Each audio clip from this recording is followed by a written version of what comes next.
कहते हैं कि किसी की जीत से ज़्यादा किसी की हार की चर्चा होती है, तो उस हार को जीत नहीं कहते हैं, उस हार को जीत से भी ज़्यादा कहते हैं। बाप रे।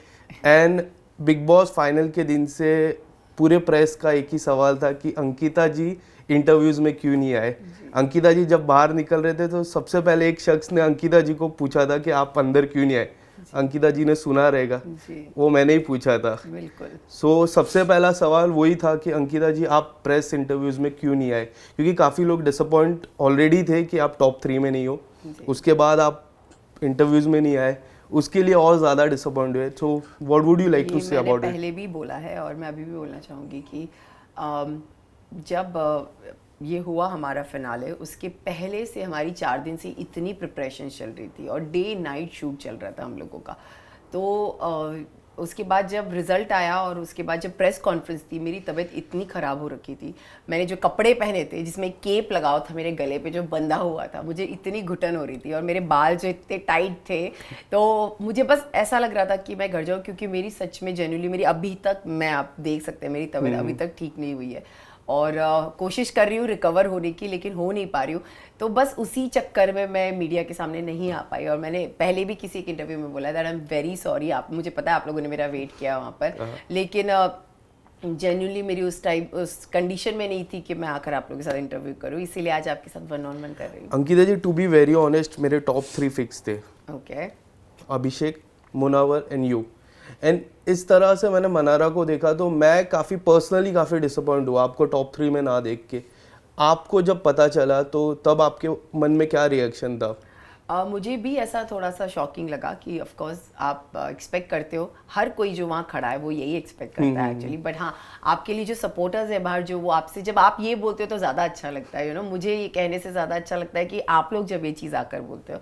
तो ऑफ कोर्स थोड़ा सा शॉकिंग था, लेकिन एट दी एंड जब आप उस घर से निकलते हो ना, आपको बहुत अच्छा लगता है, ट्रस्ट मी, क्योंकि आप इतने दिन से वहाँ बंद हो रहे हो और एक केज में रह रहे हो, एक सुंदर सा केज होता है जिसमें आपको रखा जाता है। तो जैसे मैं बाहर आई, मैंने एक बहुत अच्छा, मैं सबको बोल रही हूँ ये चीज़, लेकिन एक्चुअली ये सच है कि मैंने एक स्काई देखा और मुझे इतनी खुशी मिली, मुझे लगा finally I am out of it. But yes, हारने का दुख ऑफ कोर्स होता है, लेकिन एट द एंड कहीं ना कहीं आपको ये पता होता है कि कंपटीशन है और कोई 1 नंबर आएगा, कोई 2 नंबर आएगा, कोई 3rd नंबर आएगा और कोई 4th आएगा। तो आई थिंक मेरे लिए वो लिखा हुआ था कि मैं 4थे नंबर पर आऊँ और मैं आई, और मुझे कोई इससे प्रॉब्लम नहीं है, क्योंकि उस तक पहुंचने के लिए भी मैंने बहुत मेहनत की थी और अपनी ज़िंदगी दांव पे लगा दी थी लिटरली। तो मुझे लगता है कि कोई ऐसा कुछ नहीं हो गया मेरी लाइफ में कि मैं बहुत बड़ा कुछ हार गई हूँ और मैं बहुत दुखी हूँ, ऐसा बिल्कुल भी नहीं। हाँ, बट थोड़ा ऐसा होता है कि आप शॉक्ड होते हो कि आपको पता है कि बाहर आपके इतने सारे लोग हैं जो आपसे इतनी सारी उम्मीद लगा कर बैठे हैं और जो चाहते हैं आपको जीतना देख, तो थोड़ा दुख होता है। लेकिन इन सब के बाद भी जब आप स्टेज पर आते हो और सलमान सर आपको ये बोलते हैं कि you are the winner for me, I think that is it. वो जब बोल देते हैं तो मतलब वो तो सच्ची बात होगी, राइट? अगर सलमान सर, क्योंकि वो भी हमारे साथ उस जर्नी का पार्ट रहे हैं और उस जर्नी का एक हिस्सा रहे हैं, तो जब उन्होंने भी वो जर्नी देखी है और उन्हें भी वो रियलाइज हुआ कि नहीं यार, मेरे लिए यू आर द विनर, तो खत्म हो जाता है। कई हद तक आपकी और लास्ट ईयर प्रियंका चार चौधरी की जर्नी सिमिलर रही। उनको भी सलमान खान सर ने बोला था कि आप ही विनर हो, आपको, क्योंकि उन्होंने टॉप 2 में नहीं आया और आप टॉप 3 में नहीं आए, वो काफी डिसअपॉइंट था। तभी भी मैं फाइनल के अंदर ही था, तभी भी मीडिया का वही रिएक्शन था और इस बार भी वही रिएक्शन था। यही लगता है कि लोगों का प्यार मिलना बहुत जरूरी है। हार जीत होती है, ऑफ कोर्स जो जीता है उन्हें बहुत सारा प्यार मिला है, लेकिन आप जब नहीं जीतते हो और आपको फिर आप जैसे लोग मिलते हैं और फिर वो जब ये बोलते हैं तो बहुत अच्छा लगता है। कोई सवाल मैं सिमिलर पूछने वाला जो मैंने विकी भैया से भी पूछे थे कुछ दिन पहले। सबसे पहला सवाल, जो पहला हफ्ता था जो मैंने फोकस किया, तो पहले 2 या नहीं पहले हफ्ते की अगर मैं बात करूं तो ऐसे कई बार आपने कहा कि विकी भैया, विकी जी आप मेरे साथ बैठिए, मेरे साथ टाइम स्पेंड कीजिए। हाँ। आप ये रूम में रहते थे मन के, तो दिल के रूम में रहते थे। हाँ। उधर दोस्ती करते थे। हाँ। तभी आपके मन में क्या चलता रहता यार था? मुझे ऐसा लगता है कि ना, मैं और विकी कभी इतने सारे अलग अलग लोगों के साथ रहे नहीं है, 17 लोगों के साथ अलग रहना, और मैं ऐसी हूँ, मुझे अपना हस्बैंड का अटेंशन पूरा चाहिए, और जब वो गया तो वो बहुत क्विक था सबसे दोस्ती करने में, और शायद मैं नहीं हूँ, मुझे टाइम लगता है, तो मुझे लगता था कहाँ चला गया यार मेरा पति, अचानक से गायब हो गया। और मैं हमेशा मेरे झगड़ा ही इसी बात पे था कि तू मेरे साथ बैठ, मेरे साथ टाइम स्पेंड कर। बट एट द एंड फिर मैंने भी खुद ही चीज़ रियलाइज़ की कि एक गेम है, आपको सबके साथ जेल होना पड़ेगा, आपको सबके साथ पार्टिसिपेट करना पड़ेगा। अगर आप लोगों को नहीं जानोगे तो कैसे चलेगा। बट बेचारे विकी पे मैंने बहुत अत्याचार कर दिया, मुझे भी लगा। कभी ऐसा लगा सबसे ज्यादा कि अरे आके ये ज्यादा एपिसोड्स देखने के बाद लगा मुझे तब तक घर पे भी एहसास नहीं था। मुझे लगता है जब आप आते हो बाहर और आप कोई चीज देखते हो, स्टार्टिंग के फ्यू एपिसोड मुझे ऐसा लगा यार मैं क्यों रिएक्ट कर रही हूँ चीजों पे, बट उस घर में ना सच में मुझे ऐसा लग रहा था कि मैं अकेली हो गई हूँ। कैमरास चेक किया आपने? हाँ, कैमरास चेक किया आपने? बोला था तो जोक था। नहीं, बट मुझे लगता है कि उस घर में ना मैं ऐसी हूँ कि मुझे अपना इंसान चाहिए कोई मेरे पास, और विक्की मेरा इकलौता वहां पर इंसान था। और वो इतना फ्रेंडली है सबसे कि वो सबसे जा जाके अपना गेम सेट करने में, अपनी बातें करने में, मस्ती करने में लगा हुआ। और मैं इतनी ओपन हो नहीं पाई थी, तो मुझे लग रहा तू क्यों कर रहा है ये सब, मैं नहीं कर पा रही हूँ। तो तो एक वो वाला चीज था। और ऑफ कोर्स मेरा हस्बैंड है तो मुझे हमेशा उसका अटेंशन चाहिए होता है, तो you are more positive about your relation. मैंने जितने भी नोटिस किया है, मैंने प्रेस कॉन्फ्रेंस हो जाए, बिग बॉस की जर्नी हो जाए, या फिर जितने भी इंटरव्यूज मैंने लास्ट 2-3 दिन से देख रहा था, you are more possessive about relationship. I am possessive and at the same time I'm very protective about my relationship, मैं अपने relationship को चाहे कुछ भी हो situation हो, I want to protect my relationship in any case. Munawar की जीत पे क्या लग रहा था आपको? बहुत जब अच्छा लग रहा था। टॉप 2 जब थे तब ऐसा लग रहा था कि मुनावर वन साइड विनर है, ऐसा लग रहा था आपको? मुनावर के फॉलोअर्स बहुत रहे हैं, उनका प्यार लोगों के लिए बहुत ज़्यादा है, मतलब लोगों का प्यार उनके लिए बहुत ज़्यादा है।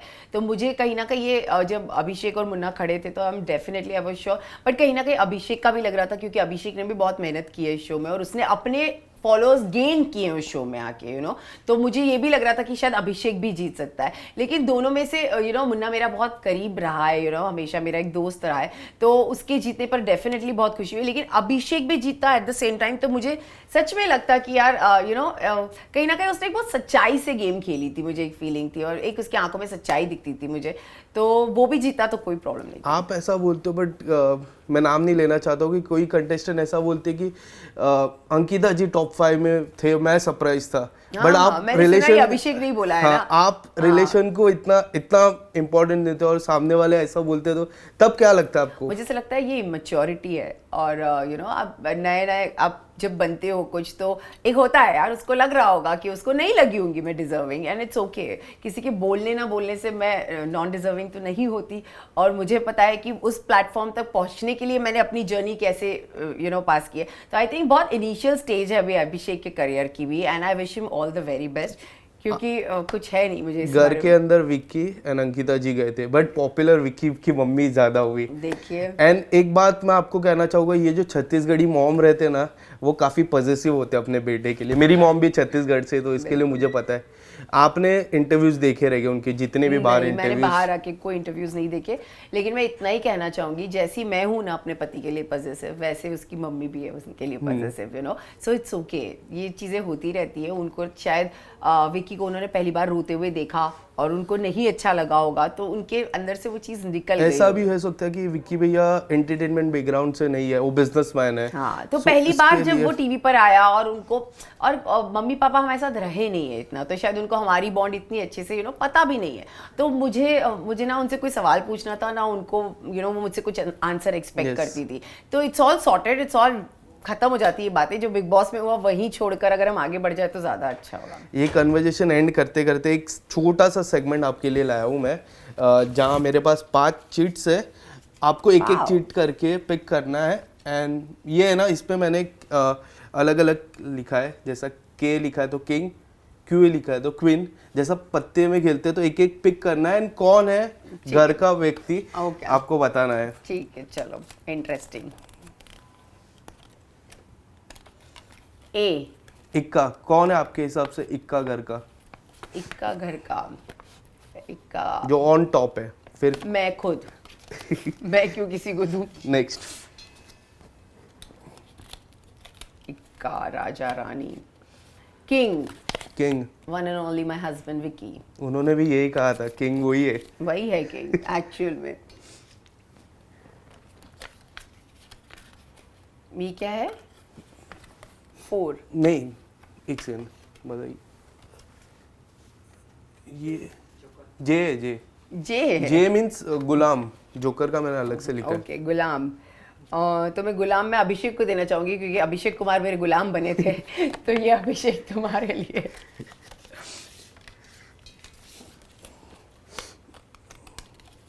ये है क्वीन। क्वीन तो क्वीन में देना चाहूंगी खानजादी को। मुझे लगता है वो डेफिनेटली क्वीन है। अगर वो होती, अगर वो सर्वाइव करती तो वो डेफिनेटली उनका गेम जल्दी से पैक हो गया ऐसा लगे। लेकिन मेरी नज़र में queen Khanzaadi. Khanzaadi last. Interesting. Joker, मैं जोकर देना चाहूंगी समर्थ को। ये हैट्रिक है। मैंने अभिषेक से भी पूछा जोकर, उन्होंने भी समर्थ बोला, विक्की भैया ने भी समर्थ बोला। एक ऐसा कैरेक्टर था घर का जो डेफिनेटली सबको बहुत हंसाता था और उसकी वजह से ना सच में मन लगा रहता था कहीं ना कहीं घर पे, चाहे वो मारा पीटी हो, मस्ती हो, चोरी चकाटी हो, उसने सारी चीजें वो की है लेकिन वो हंसाता था। तो for me you will always be a cute joker Samarth. एक आखिरी सवाल, हाल ही में टी सीरीज के ऑफिस में भी आपको स्पॉट किया, वीर सावरकर भी आने वाली है, किस तरह से 2024 की शुरुआत काफ़ी अच्छी हुई है। How would you like to explore 2024? I think I am very excited for 2024 क्योंकि फिल्म आ रही है ऑफ कोर्स 22 मार्च को। एट द एंड डेट आ गई। एट द एंड मैं वेट कर रही थी बिग बॉस में कि अब आएगा लेकिन नहीं, अच्छा हुआ क्योंकि मुझे मौका मिलेगा प्रमोशंस करने का अपनी फिल्म का। तो आई am very excited for that. और ऑफ कोर्स बहुत सारी चीज़ें हैं, लाइनअप है और स्क्रिप्ट रीडिंग चल रही है और अच्छे प्रोजेक्ट्स हैं। तो जो भी होगा आपको डेफिनेटली पता चलेगा। Thank you so much. Thank you so much, lovely talking to you. Same here.